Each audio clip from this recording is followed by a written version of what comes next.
This video is not sponsored and was made possible by generous donations from my patrons on Patreon. Thank you very much.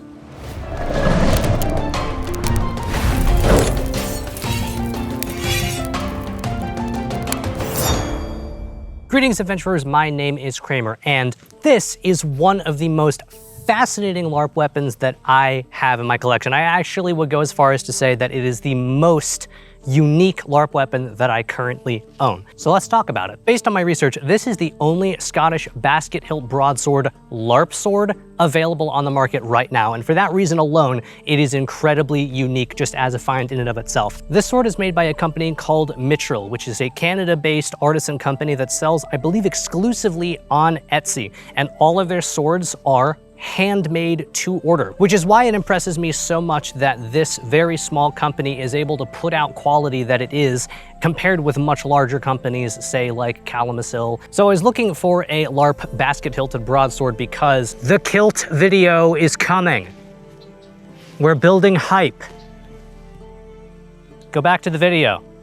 And if I'm gonna do it, I gotta do it right. So Mitryl itself is a fascinating company when compared to other LARP sword manufacturers in the general zeitgeist. They make a lot of weapons that, should I say, you will probably recognize. And not a lot of other sword companies do that. They are either doing historical stuff or they are doing their own fantasy-inspired designs. But if you are looking for a specific weapon, for a specific look, shall we say, something reminiscent of a video game or a movie or TV show, Mitryl might have what it is that you are looking for, and they are of course linked down in the description. Because all of their swords are handmade to order, they can take a little bit longer in terms of the time to actually make them and then get them to you, but because they are made to order, there is a heavy amount of customizability with each one of their weapons. So if you like a specific handle but want a different style of blade, you can get a different blade on it, kind of similar to what Kalamazoo does with their custom sword builder. And there are a lot of different blade options. In fact, this I did customize. This was originally supposed to come with a shorter blade and their rapier style blade, which would have started thicker and then slowly tapered down. But I asked for a longer version and the regular version. So it looks kind of wide, it looks kind of hefty, and it is hefty. So let's go ahead and get into the specifications of this sword. The blade itself, I believe, is a polyurethane mold. It's got a seam on the edge of it. It's a pretty clean seam. But the interesting thing about this blade is that even though it's polyurethane, it actually feels as soft as a latex foam sword. If you're not familiar with LARP swords in general, polyurethane molded weapons tend to have a little bit harder hitting of an edge. They can have thinner blades, they can have more realistic looking blades a lot of the time, but they tend to hit a little bit harder, whereas latex foam swords, they tend to look not as realistic, though as technology is progressing, lots of companies are getting much better at producing latex foam swords that look quite realistic, but they tend to be a little bit softer too, just because of the foam that they are using. This sword, even though it's polyurethane, has a good bit of squish to it, and it sort of wields a little bit like a heavier latex weapon. It's kind of difficult to put into words. It's very much a feeling thing. But if I hadn't read the description and I hadn't been told that this was polyurethane, I would have thought it was a very advanced form of latex weapon, but there is no latex. So if you have a latex allergy, you don't have to worry about any of that. There's no maintenance for this. It has the option to come with what is called, I believe, a Protect sealing. It's their proprietary sword coating blend, latex free, but it makes the sword waterproof essentially. I got that on this as well because I think having a sword that's as weatherproof as possible is always best, because you never know the conditions of the LARP that you're going to be in. So this sword, the way I have it, is 40.5 inches long, and it is a one-handed sword. And the point of balance, I would say, is just about 7 to 8 inches away from the guard. On the website, because it's supposed to come with a shorter and thinner blade, it's listed as being 330 grams, I believe, which is just over 7 pounds. Because this is a thicker blade and a longer blade, I'd be willing to bet this is closer to maybe 0.8 pounds, something like that. I don't know the gram conversion off the top of my head. But that is to say, as far as LARP weapons go, this is heavy. Which I personally like, and you might like too, so that's not necessarily a negative, but this is not it's not sort of a whip 'em, shotgun it sort of sword. You're not gonna be getting off super fast shots with this thing. It is hefty. It feels like you are wielding a real weapon when you're swinging it around. Something that I wanted to add was that this sword has almost zero whip to it. Some LARP swords can sort of wobble back and forth, especially ones that are this long, but this one feels very sturdy and it keeps straight while you're swinging it around. So something you may have noticed here about the guard, we'll move up to the hilt here, is that it's not actually a true basket hilt. There is this section here in the center where there is actually nothing at all. Personally, you know, I obviously wish that it did have the full coverage there, but upon thinking about it, I'm assuming that when they were doing prototypes for the sword, they probably tried to do that, and either it wasn't possible, or for whatever reason, they decided that this was a better option to go, either because it was easier and faster to manufacture, or because it actually, and this is just my hypothesis, I don't know that this is true about the design of this weapon,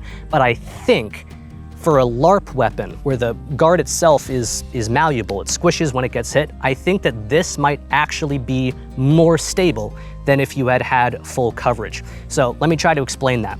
If we take this sword as an example, this is an old Epic Armory make sort of pirate cutlass, saber, whatever you want to call it. I don't think they make this specific model anymore. I've been collecting LARP swords for a very long time. But you can see that this is essentially a basket hilt. It's got pretty good full hand coverage, and it is clearly made out of one single piece of foam that's then been latexed over, and that's what creates the guard. But what happens with something like this, where it's full coverage and it's all one piece, is when it gets hit, I'm hoping you can see that. When it gets hit, the entire thing sort of deforms, and it's not actually really protecting your hand, it's just creating this little layer between your hand and the sword, but it's touching my fist when that happens. If we compare that to this, where there's not that layer that can fold, you're actually hitting the edge of the foam itself rather than collapsing the foam in on itself. You are actually hitting the edges of the foam. That doesn't actually happen here. And so it is potentially less likely to break this way because the front of the weapon, given that that's where the blade is and probably where you'll be blocking from unless you were in a guard position where you're trying to tilt the handle into protecting your wrist or something like that. The front, which is the most likely to be hit, is potentially more structurally sound because of that. So rather than collapsing into your hand, it's actually just bouncing off of the edge there. This is not a deal breaker for me, and I'm gonna try to experiment with maybe putting a little strip of leather painted gold here or something. That might just close that gap a little bit, make it feel a little bit more, a little bit less empty. The covering on the inside of the basket is supposed to be removable. I'm not removing it for this video because I don't have enough faith in myself to actually put it back competently, and I believe the tassel is removable too. It's just sort of tied on there. And for anyone who's curious, yes, the basket on the inside here has a wire on the inside of the red cloth, so it is actually maneuverable, so you can place it how it is that you'd like it to be. So let's go ahead and talk about the actual handle, not the entire guard, just like the physical part that you grip when you put your hand into that basket. I was confused by it at first. I originally thought that this was a casting error, a molding error, and I do believe that the blade and the handle are both cast, but then the guard itself is probably hand done. It looks hand painted, it looks hand cut. So it contours almost to your hand though when you grab it. And I'll do my best to show this on camera, but given that it's inside the basket, it's gonna be difficult to get every single angle. So you're just gonna have to trust me. This feels intentional. I don't have 100% confirmation that it is, but it works so well that I'd find it hard to believe that this wasn't on purpose. It contours to your hand. It sort of swells at the back where your palm would be and then slowly tapers down into where your thumb and your finger are gonna grip it. And it also seems to have a slight finger groove on this side so that your fingers sort of curl into the handle. And the reason why I think that this is on purpose is not only because it feels really good, but it actually the handle is asking you to hold it in a saber position, which is like this. Rather than a hammer fisted grip, it's asking you to tilt forward, which the guard itself actually allows you to do. Matt Easton from Scala Gladiatoria has a video on this, several I think actually, that some of the later versions of basket hilts actually have this cut out down here rather than continuing all the way around, so that you can actually use it like a saber grip without the handle digging into your forearm and wrist, and this actually has that. Combine that with the fact that the handle seems to want you to hold it in this saber position, it's just really comfortable. It feels really intuitive. And because I asked for a much longer blade, even though it's one-handed, I feel like I could go up against a longsword with this and still be fine. It's got an insane amount of reach. Like how far I have to back up from the camera in order to get it into the shot when I lunge. I still might not be in frame, I'm not sure, I can't see from here. But it's got an insane amount of range. Something that I noticed about the way that the guard itself is constructed is that it's actually 2 layers of foam. I believe it's all one piece. It looks in places like it's sort of been molded together. But it's actually 2 layers. Again, by contrast with this sword, this is simply one piece of foam. You can see it just based on the way that it's done, that it's one piece of foam that's been coated and that's all there is. And as a result, it's very, sort of flimsy. Whereas this one, it appears to be the main body of the guard is cut out of one piece of foam, and then it's actually covered with a thinner, I don't know what material it is, but it's covered with another thinner layer that is more resilient, more robust, and it gives it a fair amount of structure. I mean, I'm not like hitting it hard because it is a LARP weapon, it's foam. Obviously, I can bend it if I tried, but it's holding its structure just based on tapping it, which another guard might not do. And just as a buyer, as someone who wants this weapon to last, knowing that this has that extra little bit of rigidity that's been put into it so that guards like this can last longer, that's a nice thing for me to know as a buyer, that it's not just going to deteriorate immediately the second it gets hit with something. That being said, because it's handmade, there are maker's flaws. And that might be a bonus or a flaw for you. Some people would like a weapon that just looks exactly the same as it is in the picture. They're all identical, and then you never have to worry about it. And some people like the fact that you buy a weapon and no 2 of them are alike because they're handmade. It almost looks hammer forged from a bit of a distance. It might be some people's cup of tea, it might not be your cup of tea, but it's just something to point out. This is a handmade item, and it looks like it's handmade. How does this weapon actually handle? And this is bearing in mind that because these are handmade, because they are custom, and no 2 of them are alike, your experience with the exact same weapon could differ based on how it is that yours is made, what style of blade that is that you get, your personal experience, and the strength of your wrist and forearm. So this is all very subjective, but I know some people are going to be curious as to my opinion. This weapon feels simultaneously clumsy and incredibly responsive. And I know that sounds contradictory. Like, how could it be both clumsy and responsive at the same time? So the way I'm thinking about it right now is I'm trying to translate a feeling that I have in my hand when I'm using this weapon into words. Clumsiness for me is a quality of movement. So if I'm going between A, B, C, and D, this doesn't feel particularly graceful to me. It is a quality of movement. The overall quality of movement feels a little clumsy to me.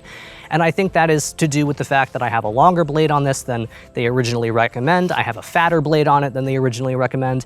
And broadswords in general are not considered to be particularly, they're not finesse weapons. They're meant to be cutting weapons. They're meant to be hacking weapons, at least according to my understanding with most broadsword options. That is kind of what they're for.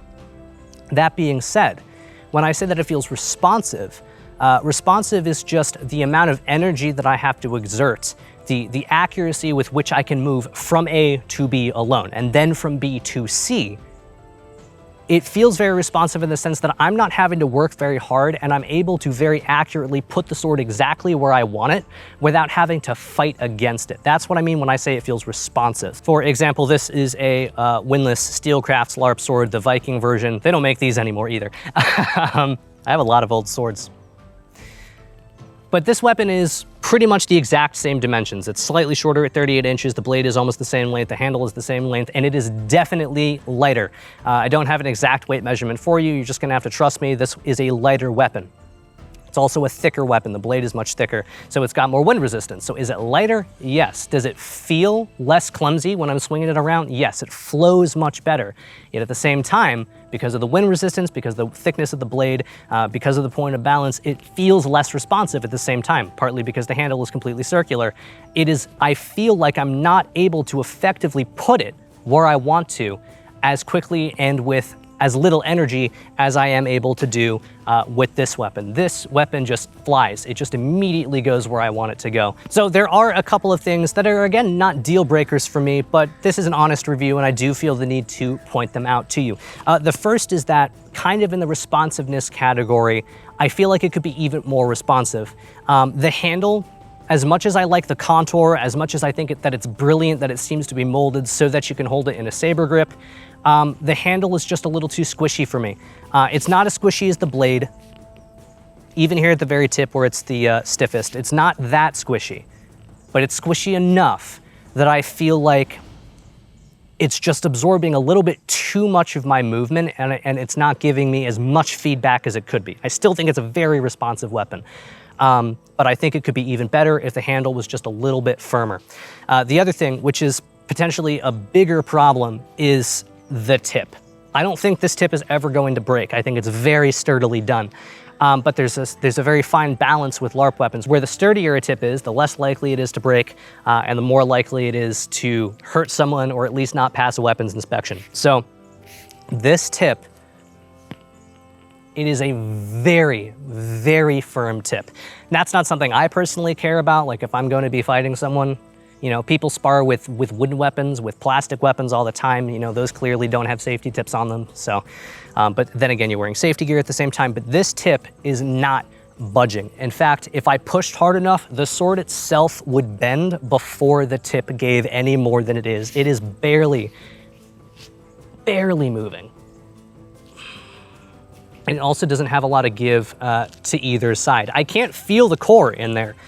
So to me, this is kind of dependent on the LARP that you're going to. It may pass a weapon inspection, it may not. I know according to Etsy Seller Store, their weapons are approved at a fair number of LARPs around the world, so I don't think it's a huge issue, but that's definitely something to be aware of. If you are with a group that has very specific rules about how much they want something to bend or how much clearance they want for compression, you should probably check with them to ask them if any of them have experience with these weapons and if they'll pass before you buy anything. So just for comparison here, this is a Calamasil weapon, and this is how much the tip bends on this guy. If I were to stab, it immediately bends to either side there. So I believe the price for this, because I wanted a different blade on it than what they would usually put on it, was somewhere in the 170 US dollar range, which for a handmade weapon, I will say, is pretty cheap.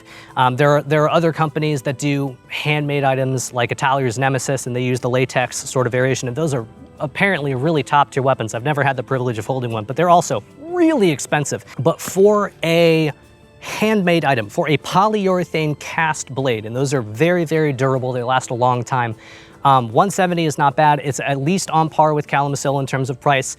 Some of Mitryl's weapons are going to be cheaper. Some of them are going to be maybe more expensive than some of the more sort of budget-friendly Calamasil options, but it's on par for this style of weapon, and the quality that you're getting is on par for the price range as well. And you do actually have the option to pay, I believe it's either $15 or $20 or $25 extra, something like that, to get the royal treatment, which is where they will put you at the top of the list of the swords that they're creating. So you pay a little bit extra, and they'll prioritize your shipment so that it gets to you just a little bit faster.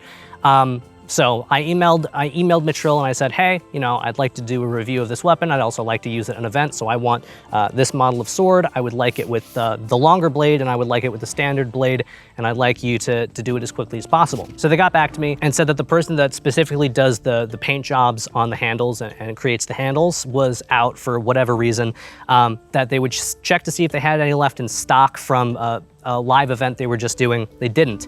So I said, okay, so should I just like wait or what's the deal? And he said, no, we'll get it done. Just place the order. We'll take care of it. You'll have it by that date. And it actually came, I believe, 2 days early. So they made it happen for me, which I'm really, really happy and grateful for. You know, it just shows a little bit of that attention to the customer base there. And I'm just really happy with the way the weapon turned out overall. Feels really nice. I'm excited to use it at events. And man, that range is just gonna be lethal. So if you are looking for a polyurethane cast weapon, if you are looking for something that is in a reasonable price range, that is still very high quality, it's going to be weatherproof if you get that little bit of extra protection. And I think the biggest thing going for Mitryl is that their designs, just go ahead and check them out in the description, flip through the catalog. It isn't super, super long, but they have a lot of designs that you are going to recognize. So if that is something that you were looking for in a LARP sword, either because you were going for a specific type of character, or because it's just the novelty of having a LARP sword that you can use in combat that looks like insert thing here, they've got a lot of really unique options that I haven't seen any other company do, including this one, which is why I got it. So thanks for watching today's video. I will see you again very soon. And in the meantime, I would like to wish you good luck on your adventures.